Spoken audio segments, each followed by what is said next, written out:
At sa kaugnay pa rin na balita, alamin na natin ang pinakahuling kaganapan sa Zamboanga City mula sa ating kasamang si George Bandola, mag-uulat ng live. George, magandang hapon sa iyo.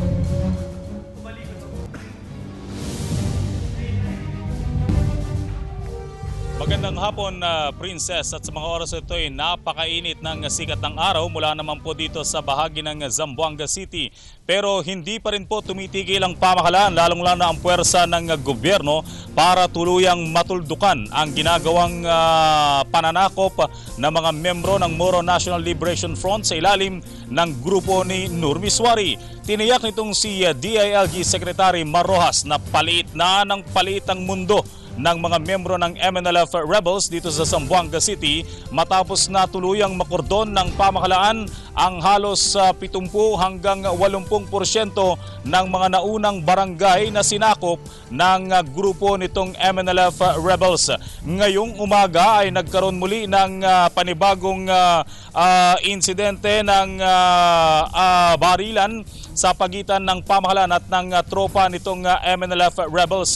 Sa kabila nito ay patuloy na ang proseso sa mga sumukong miyembro ng Moro National Liberation Front katulad po ng inyong nakikita sa inyong television screen ngayon pong umaga dito po sa opisina mismo ng Zamboanga City Police Station. Kagabi, nagkaroon ng operasyon ang militar at pinaniniwala ang 3 miyembro ng MNLF rebels ang sinasabing napatay ng pamahalaan. Pero ang numero pa rin ng gobyerno ay nananatili sa 110 ang 10 ang nasugatan mula sa panig ng AFP, 10 ang namatay I should say, at 3 naman sa panig ng Philippine National Police. Pero sa kabuuan 117 ang naitalang sugatan sa parehong panig. Samantala, nananatili pa rin ayon dito kay Secretary Rojas ang 21 hostages at wala pa actually nagbabago sa nasabing figures. Patuloy na in captivity ang ito mula na rin sa mga rogue MNLF members. Ang sentro ng bakbakan ngayon ayon rin dito sa Crisis Management Committee ay nasa bahagi ng Barangay Santa Barbara at ito yung patuloy na ng mga membro ng AFP at ng Philippine National Police. May mga ilang serye rin ng malilit na sunog na naitala ngayong umaga. Ito'y ginagamit pa rin bilang smoke screen at diversionary tactics ng MNLF rebels upang maiwasan na maputukan sila ng isinasagawang aerial operation ng pamahalaan para tuluyang matuldukan nga ang ginagawa ng mga ito. Ang iginiit nitong si Secretary Rojas na kung meron ng ilang mga grupo, lalong-lalo na yung mga sinasabing human rights advocates at tinitiyak umunong sinisilip ng mga ito ang ginagawa ng pamahalaan, mas mabuting tignan po ninyo ayon kay Secretary Rojas ang ginawa ng mga MNLF rebels.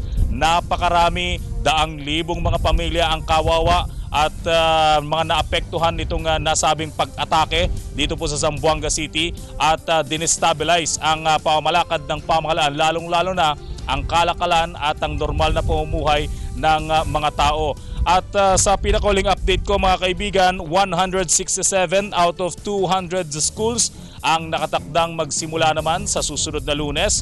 Ibig sabihin dito, marami-rami pa rin yung mga eskwela na naging tuhan nito pong nasabing bakbakan o tensyon dahil ang mga ito'y nangasira o kaya man ay pinagkutaan ng mga rebeldeng MNLF at nasa ilalim pa rin ng clearing operation hanggang sa susunod na linggo. Narito po ang ilang mga pahayag nitong si Secretary Mar Rojas. Diversionary tactic dahil paliit na talaga ang mundo nitong mga salarin na ito, itong mga mananalakay, mananakop na salarin. No?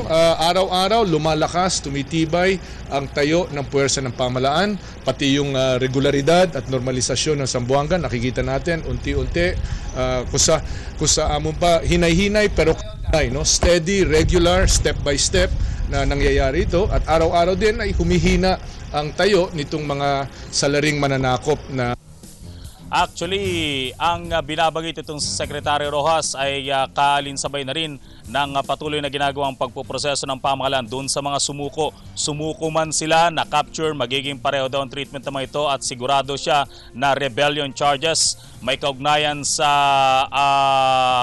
paglabag din sa international humanitarian law at isasama na dito ang mga kasong kriminal katulad ng murder, ang nanununog ng mga bahay dahil hindi biro yung kanilang mga ginawa. As of the moment, ang figures ng Bureau of Fire Protection, 939 houses ang sinunog ng mga ito na humigit kumulang sa 12.7 million pesos ang estimated damage. Ang tinitingnan daw ng pamahalaan ngayon ayon kay Secretary Rojas, 5 to 6 hectares ang kinakailangan nila ngayon para makapagtayo ang pamahalaan ng mga temporary bank houses para matugunan itong mga pamilyang nawalan ng tahanan.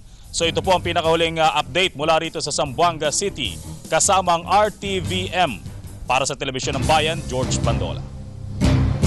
Salamat si George at ingat ka dyan.